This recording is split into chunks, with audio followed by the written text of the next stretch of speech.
መምህሬ ኢየሱስ ክርስቶስ ሆይ ከቀዳማዊ አብ ጋር አንድ የምትሆን ንጹሕ የሚሆን የአብ ቃል የማያዊ መንፈስ ቅዱስም ቃል ከሰማያት የወረድ የሕይወት ኅብስት አንተ ነህ። ስለ ዓለሙ ሁሉ መዳን ነውር የሌለበት መሥዋዕት የምትሆን መናገርን አስቀደም። አሁንም ከበጎ ቸርነትን እንለምናለን እንማልዳለንም። ሰው ወዳጅ ሆይ ያንተ በሚሆን በዚህ በመንፈሳዊ ታቦት ላይ ባኖርነው ኅብስት በዚህም ኅብስት ላይ በዚህም ጽዋ ላይ ፊትህን ግለጽ። ይህንን ኅብስት ባርከው፣ ይህንንም ጽዋ አክብረው፣ ሁለቱንም አንጻቸው።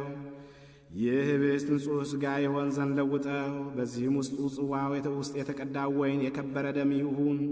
ለሁላችንም ያረገ ለነፍሳችንና ለሥጋችን ለልቦናችንም ፈውስ ይሆን ዘንድ አምላካችን ክርስቶስ የሁላችን ንጉሥ አንተ ነህ። ከፍ ያለ ምስጋናና ክብርም ስግደትም ለአንተ እንልካለን። ቸር ከሚሆን ከሰማያዊ አባትህ ጋር ከአንተ ጋር ትክክል ከሚሆን ከመንፈስ ቅዱስም ጋር ዛሬም ዘወትርም ለዘላለሙ አሜን።